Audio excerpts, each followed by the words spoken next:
Hey everybody, this is Trey with Low Risk, and we're going to go over contractor safety just a little bit. So, if you go to the members pages, you'll see all of our links to all of the different areas in low risk.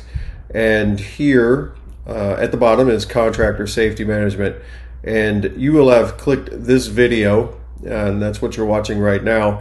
Just wanted to make you aware that in this area are a couple of forms. So there's a sample subcontractor agreement form, which I encourage you to take a look at if you don't have these already, and to try to get your subcontractors to agree to sign them, because it's something that's very important. Make sure that it has hold harmless clause in it. Now, I do want to be clear that every situation is different. You need to reach out to your insurance agent or perhaps your attorney to get the final call on that, but subcontractor agreements are usually a very important component of your business. The forms that I'm going to reference in the training are right here: the contractor risk management form and the job hazard analysis form, or the JHA. So as I mentioned, managing contractor safety is something that's really important, and I don't think that it is done enough by enough companies, because ultimately what happens to your contractors can happen to you. So it's really important that we ensure that we are managing our contractors, because, well, it's just good business. That makes sense. If you have a contractor, often that means you've got a multi-employer work site, and OSHA has I was going to say very strict requirements. They're very difficult to decipher, which, when you have something like that, that often means it can be difficult to comply with. But knowing and understanding what the OSHA multi-employer worksite directive is and what it is not is very important. And that's another training that we will get uploaded, but ultimately that's where OSHA has 4 different types of employers: controlling, creating, exposing, and correcting employer. And it's just important that you're protecting yourself and ensuring that you're not overlapping into being another type of employer, which is going to expose you to liability. But again, look for that training coming soon. But ultimately, it comes back to if contractors are not managed well, what happens to your contractors could and often does get passed along to you. So I wanted to go over something that was published by, if you can see here, it's a little small, but it's a group called the Camel Institute. And they went through a lot of contractors, surveyed many hundreds of contractors, and they came up with these 5 items time and time again that were critical to managing subcontractors well and achieving positive safety outcomes as well as positive financial outcomes. So number 1 would be properly pre-qualifying your contractors, and I'll show you some tools and tips that you can use to pre-qualify them a little bit later in the training. But this is a very important thing. You want to know who it is that you're working with. Having pre-job task and risk assessments done. Again, I mentioned a job hazard analysis, but it's not uncommon for a task to show up that was not expected. Maybe site ground conditions change, weather changes, plans change. You need to make sure that your risk assessments change and adapt to go along with that. Having contractor training and orientation, very important. Having continuous monitoring of a job, and then having post-job evaluation. So when you take all of these 5 things and combine them and have them on each job, this is how you're going to achieve the best safety and financial outcomes related to safety. Specifically, what they came to find out was, for most jobs, there's 3 primary compromising factors, and they listed what the mitigating practices are to avoid having something happen related to those compromising factors. So number 1 would be financial pressures, specifically financial pressures and deadlines that can lead to shortcuts and unsafe behavior on the job. I can't agree with that enough. It is very interesting that many companies are quite safe until they get behind. and then all of a sudden, what was once so important and was once a nice safety poster or a nice email, that goes out of the window because of production pressure. Now, I do live in the real world as a risk manager and as a safety professional, and there are times when it can be very tough to be safe, but that really isn't an excuse. We can't let that go because it has such a ripple effect. Because not only do you have the physical health and safety of everyone on that job site at risk, you also have your reputation at risk. I have seen on more than one occasion a company that professed to be safe got in a bad situation, put people at more risk than they needed to. And I can tell you that the opinion and the morale of those employees just plummeted, and it was really not a good situation. And I've seen it several times. So just want to be aware of that. Which what are some mitigating circumstances that the Camel Institute mentioned? Well, investment of time up front in a pre-qualification process, right? So we talked about that. That was their number one thing that they've identified that can be done to manage contractors. So invest time up front in that pre-qualification process. Evaluate contractors' use of leading indicators.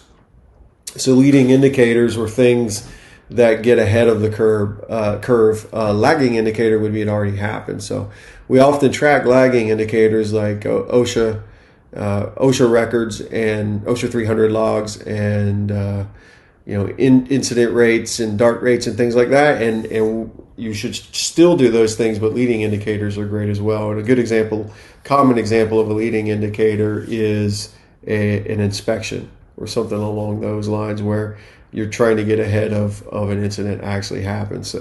So find out what your contractors are doing.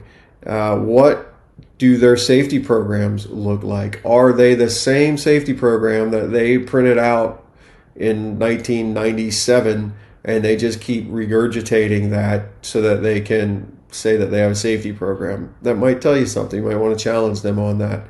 And do they have any type of continuous improvement plan? So with regard to safety and health and risk management, the ISO 45001 standard came about not too long ago. And that is a great standard to build your safety and health management system. I dare say much of low risk's framework is loosely based off of ISO 45001. Now it's not exactly like it, but it's a continual improvement process, and there's a lot of frameworks that are continuous improvement. But essentially, if these contractors have outdated safety programs, well, they don't have a continuous improvement process in place because that would have identified that they've got a 25-year-old safety program. Number two would be lax training and supervision of subcontract workers, broken information flows, and unclear work responsibilities. If you have seen this happen, you know what I'm talking about. How do you mitigate that? Education, training, proper permits and certification, requiring contract workers to pass an orientation test, appointment of lead owner supervisors to manage subcontractor expectations. All of these things go to mitigate those broken information flows that they talk about here and these unclear responsibilities. And then the last would be insufficient safety standards and relaxed enforcement. So how do we mitigate that? Frequent job monitoring and assessment. I think these are great. I think walkthroughs from a safety and risk standpoint regularly are very, very important. They're vital. And they're vital just for the relationship itself and also to identify things, because if the contractors that are actually performing the work or looking at it every day, they just don't see things the same as somebody that's coming up to the project, for the first time in a while. So walkthroughs, whether they're weekly or monthly, ideally more than monthly, but at a minimum monthly, are a great tool to overcome insufficient safety standards and relaxed enforcement. Also, holding all contractors and subcontractors to the same safety standard is very important. Want to make sure that everybody's operating on the same page. So what are some additional best practices that they've identified. Now, it doesn't mean that you need to put all of these in play, but these are additional things that were determined the best operators were doing. And one of them would be use of third-party pre-qualifying companies. So these organizations are data companies, and they compile data on, it's almost, in many ways, it's like a credit bureau, in terms of that they take a look at organizations' past history and performance and compile it, and they turn around and sell it to you. But it's a good product, and it depends on the size and scope of the project, size and scope of your company, whether or not this is a good investment. But depending on the situation, know that these third-party qualifying companies are out there. Quick Google search will find a few of them, and it may be a tool that you could use.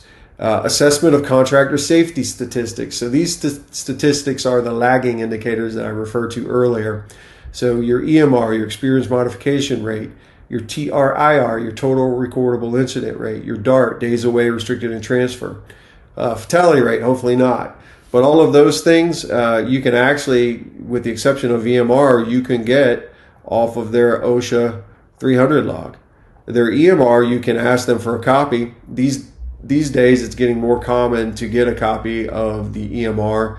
Contractors should expect to be asked that, and they can go to their workers' comp carrier and request it, and it really isn't a big deal. A lot of times they won't want to do it, but it's a good idea. Of course, you want to have that rate be under 1, and if it isn't under 1, you need to figure out why. It doesn't mean you necessarily need to automatically disqualify them, but it would be a good idea to get the story behind it. The fact of the matter is, you could probably figure out why in the OSHA 300 log. You could see whatever incidents they had that probably drove that up. One thing to know about an EMR, and it's very important, is that it definitely is lagging. It typically, if you have an injury happen in 1 year, you finish out the year that it happened, and then you have the entire year after that before it shows up in the EMR.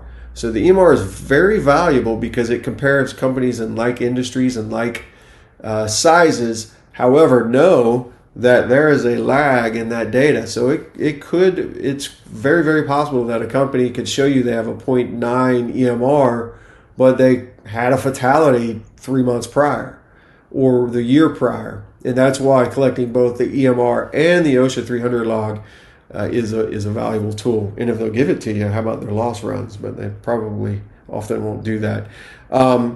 Having an internal scale or checklist to assign grades to contractors during pre-qualification. So if you use a lot of subcontractors, you can use and come up with an internal scale. You can do a quick Google search on that, and you can see some different tools and techniques to do it. Kind of similar to here with a risk rating for work to be performed by the contractors. Placing general contractors in charge of subcontractor safety and holding them to owner's standards. So certainly that would apply. Verifying contractor certifications and permits. This is a big one. Again, this goes back to folks and organizations pencil whipping safety programs. They'll also do the same thing for certifications. Don't take it for granted that they have them. If there are some specific certs that you need, get updated copies of them. This would include rigging cards, forklift, OSHA 10 and 30 training. All of those things get updated for each job, certifications, and make sure that everybody is on the up and up.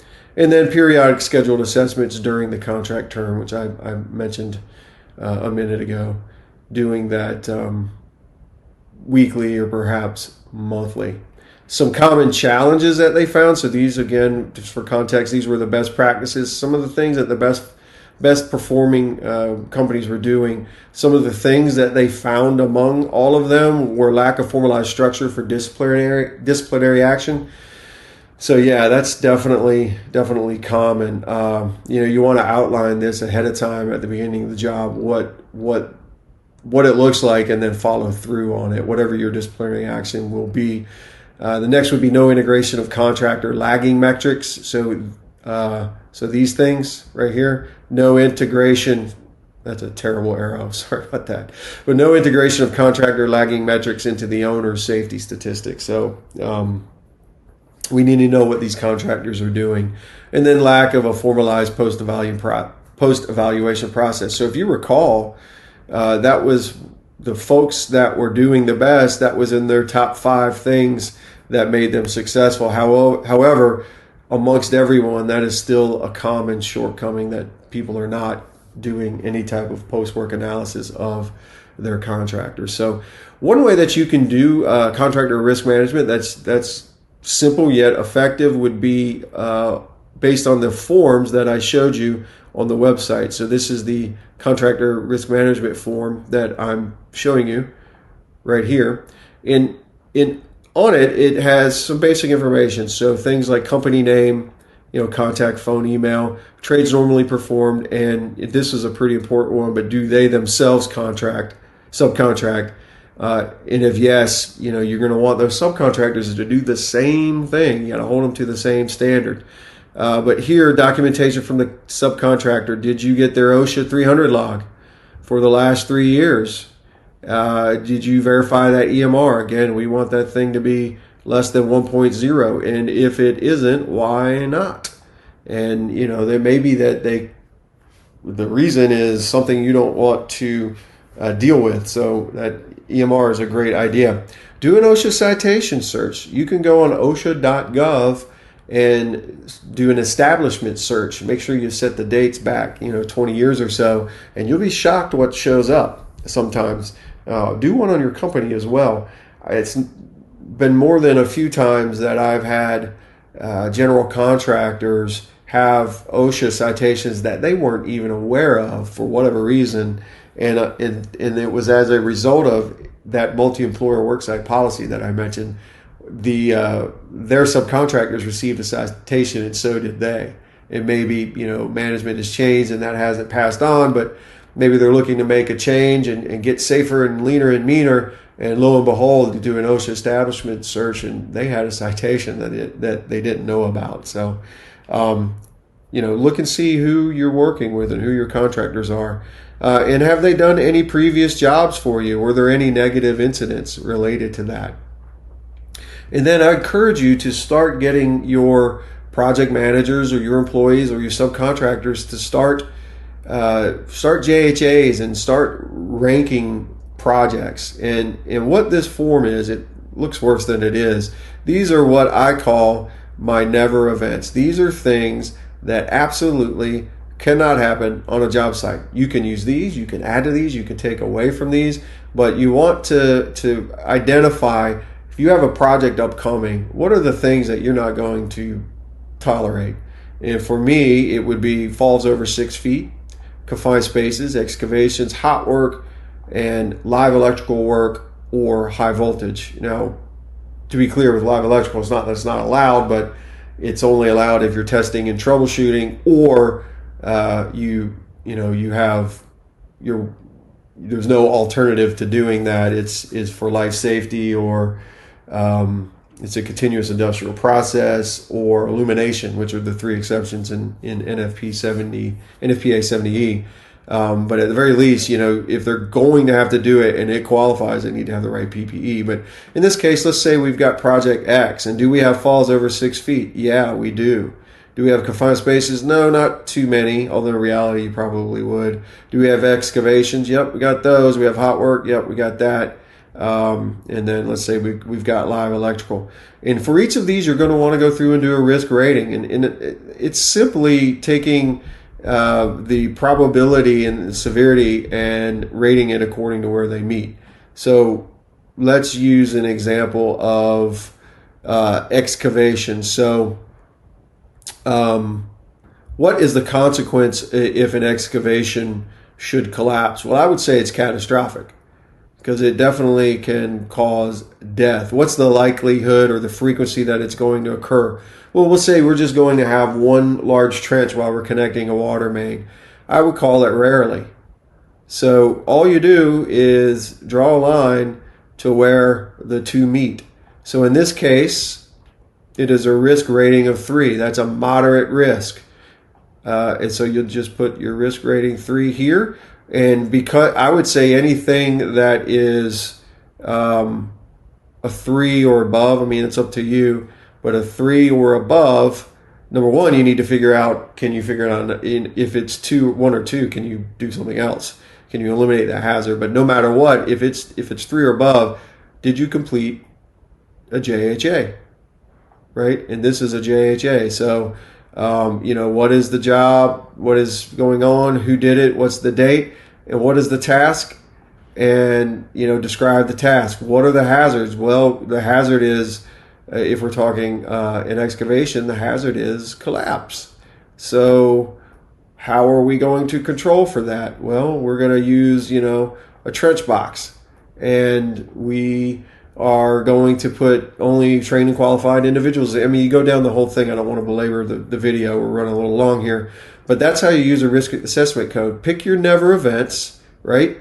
And then go through and rate them. What you want to identify, though, are those things, well, you want to identify all of them, but you really want to take a look at things that have a serious or critical risk, and you need to figure out a way to reduce that risk through, elimination or substitution or engineering controls or something along those lines, so that you can get it closer down, to a 3 or 4 or 5 on that risk scale. So have JHAs filled out for all of these never events or the ones that you identify.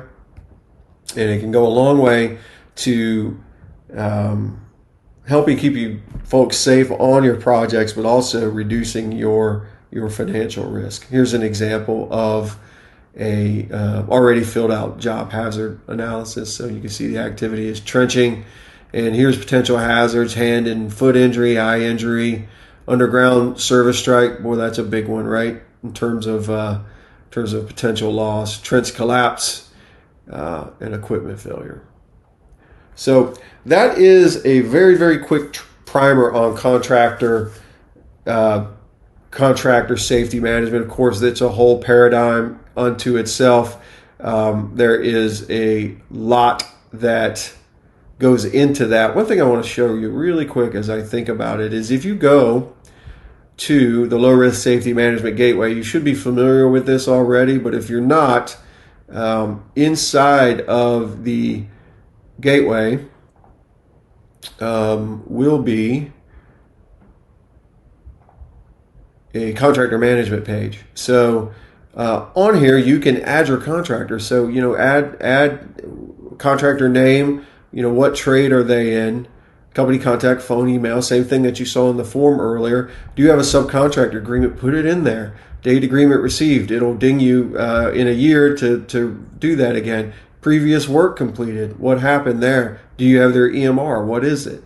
OSHA citation search. Any notes as far as that goes? And then you can enter any previous jobs that were completed. So all of this is really good info, and then it'll track your expired agreements as you go on. So all of these things can help you just maintain a basic minimum standard for contractor management, and then you can add on to that. And of course, if you have a field that you would like to add on, shoot us an email at info@lowrisk.com, and I'm sure we can add it for you. So that is it. That's contractor safety management. I hope you got some value out of it. And again, reach out to us if you have any questions or comments at all, and we'll talk to you soon.